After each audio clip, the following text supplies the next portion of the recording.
जय हिंद दोस्तों। बहुत बहुत स्वागत है आपका आपके ही अपने यूट्यूब चैनल में।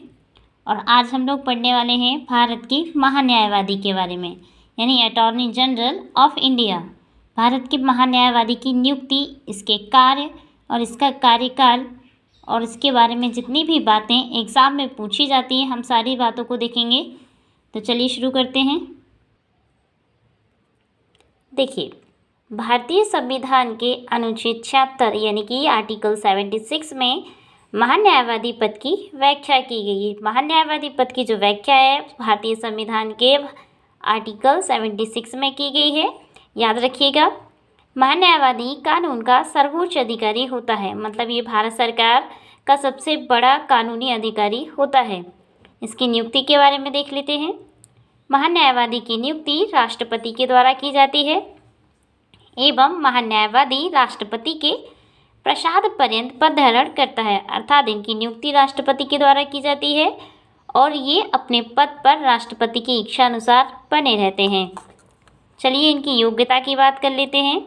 देखिए, योग्यता की बात करेंगे तो योग्यता महान्यायवादी बनने के लिए वही योग्यता होना आवश्यक है जो उच्चतम न्यायालय के न्यायाधीश बनने के लिए योग्यता आवश्यक होती है। अर्थात जिस तरह की योग्यता उच्चतम न्यायालय के न्यायाधीश बनने के लिए होती है, वही योग्यता महान्यायवादी बनने के लिए भी होती है। तीसरा देखेंगे, ये उसकी योग्यता है, मेन योग्यता। अब आगे देखेंगे, उसे किसी उच्च न्यायालय में वकालत का 10 वर्ष का अनुभव हो। जो भी व्यक्ति महान्यायवादी बनता है, उसे किसी भी उच्च न्यायालय में वकालत का कम से कम 10 वर्ष का अनुभव हो। ठीक है, तो योग्यता में हमने क्या देखा कि सबसे पहले हम लोगों ने देखा कि उसकी योग्यता पहले तो उच्चतम न्यायालय के न्यायाधीश बनने की होती है। जो उच्चतम न्यायालय के न्यायाधीश में जो योग्यता होती है, वही योग्यताएं महान्यायवादी बनने के लिए होती हैं। या फिर क्या होता है कि किसी भी उच्चतम न्यायालय में, ठीक है, या फिर उच्च न्यायालय में 10 वर्ष का उसे वकालत का अनुभव प्राप्त हो, या उच्च न्यायालय में न्यायाधीश के रूप में 5 वर्षों का अनुभव हो। या तो उसे वकालत का 10 वर्ष का अनुभव हो या फिर न्यायाधीश के रूप में ही 5 वर्ष का अनुभव होना आवश्यक होता है। इसके कार्यकाल की बात करेंगे तो महान्यायवादी के कार्यकाल को संविधान में निश्चित नहीं किया गया है। हम पहले ही पढ़ चुके हैं कि महान्यायवादी राष्ट्रपति के प्रसाद पर्यंत पद धारण करता है। इसके अलावा संविधान में महान्यायवादी को पद से हटाने की मूल व्यवस्था भी नहीं की गई है। अर्थात जो महान्यायवादी का जो पद होता है वो राष्ट्रपति के प्रसाद पर्यंत ही होता है। इसके अलावा भी बहुत सारी बातें हैं जिसके माध्यम से राष्ट्रपति को जो महान्यायवादी होते हैं वो अपना त्यागपत्र सौंप सकते हैं। इसके कार्यकाल की समाप्ति की बात कर लेते हैं तो महान्यायवादी अपने पद पर राष्ट्रपति के प्रसाद पर्यंत पद धारण करता है। पहली बात, कार्यकाल राष्ट्रपति द्वारा हटाए जाने पर महान्यायवादी स्वयं राष्ट्रपति को अपना त्यागपत्र दे सकता है। या तो राष्ट्रपति इनको स्वयं हटा सकते हैं या फिर महान्यायवादी स्वयं भी राष्ट्रपति को अपना त्यागपत्र दे सकते हैं। ठीक है, या फिर मंत्रिपरिषद द्वारा त्यागपत्र देने पर भी महान्यायवादी अपने पद को छोड़ देते हैं, क्योंकि महान्यायवादी की नियुक्ति भारत सरकार की सिफारिशों पर होती है।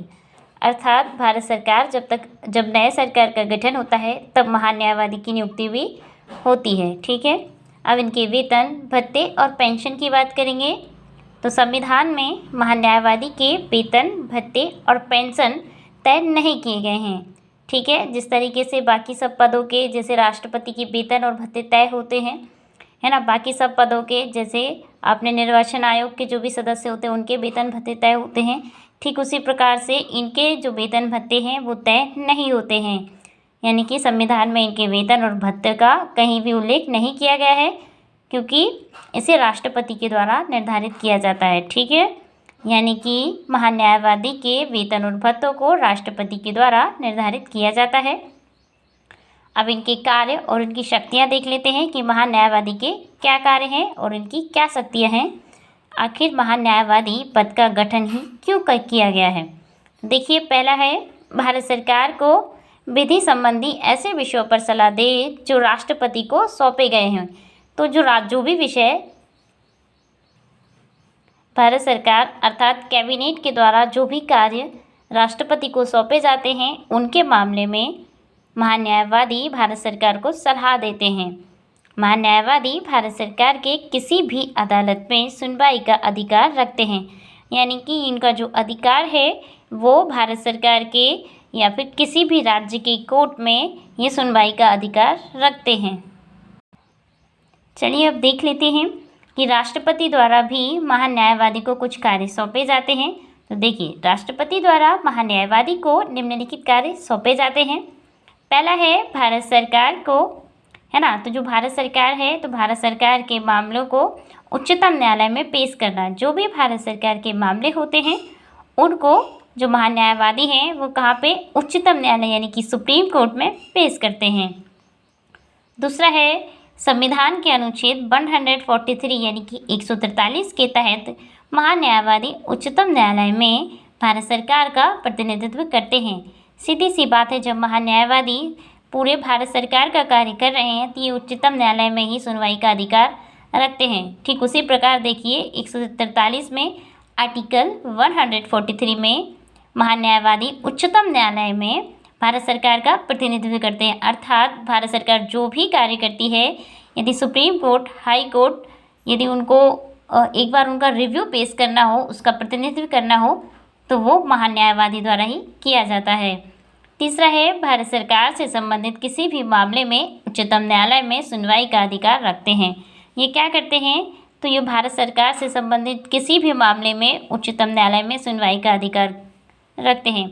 अर्थात सुप्रीम कोर्ट जो भी डिसीजन देता है किसी मामले पर, तो उनकी सुनवाई या फिर जो भारत सरकार है उनकी तरफ से जो सुनवाई है वो कौन करेगा, वो महान्यायवादी की तरफ से ही, भारत सरकार की तरफ से महान्यायवादी करते हैं।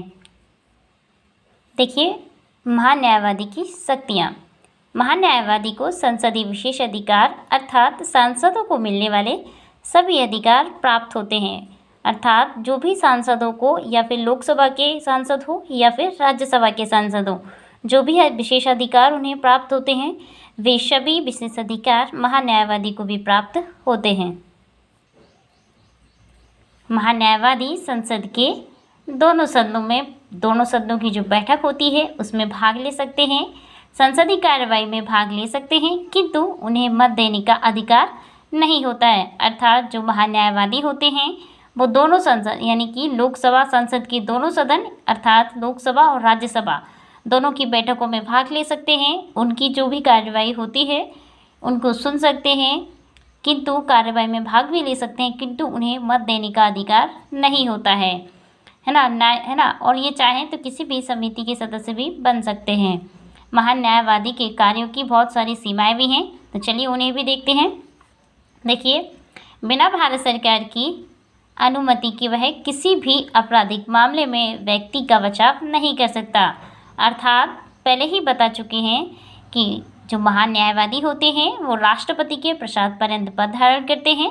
ठीक है, जब सरकार का गठन होता है तब महान्यायवादी का भी गठन हो जाता है और उनके साथ जो भी लोग कार्य करते हैं उनका भी गठन हो जाता है।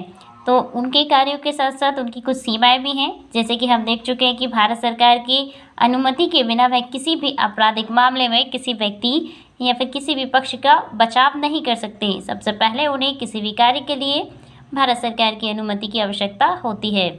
दूसरा है महान्यायवादी भारत सरकार के खिलाफ नहीं बोल सकता। यदि महान्यायवादी को लगता है कि भारत सरकार कोई गलत कार्य कर रही है, उन्हें बोलना चाहिए उनके खिलाफ, तो फिर भी महान्यायवादी भारत सरकार के खिलाफ नहीं बोल सकते हैं।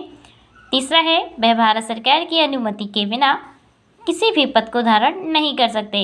अर्थात यदि वो किसी पद को धारण करना चाहते हैं तो उसके लिए भी उन्हें भारत सरकार की अनुमति की आवश्यकता होती है। हम ये महान्यायवादी की सीमाओं को देख रहे हैं। हमने महान्यायवादी के कार्यों को देखा, उनकी नियुक्ति, कार्यकाल, वेतन और भत्तों को देखा। ठीक है, उनकी शक्तियों को देखा और अभी हमने महान्यायवादी के कार्यों की सीमा को भी देख चुके हैं। अर्थात महान्यायवादी से भारतीय संविधान क्योंकि भारतीय संविधान में महान्यायवादी के पद का उल्लेख किया गया है, इसीलिए भारतीय संविधान या फिर राजनीति से जो भी क्वेश्चन आते हैं उसमें महान न्यायवादी के बहुत ज़्यादा प्रश्न पूछे जाते हैं, चाहे वो प्री के स्तर के हो चाहे मेंस के स्तर के हो। वीडियो देखने के लिए आप सभी का बहुत बहुत धन्यवाद। जय हिंद, जय भारत।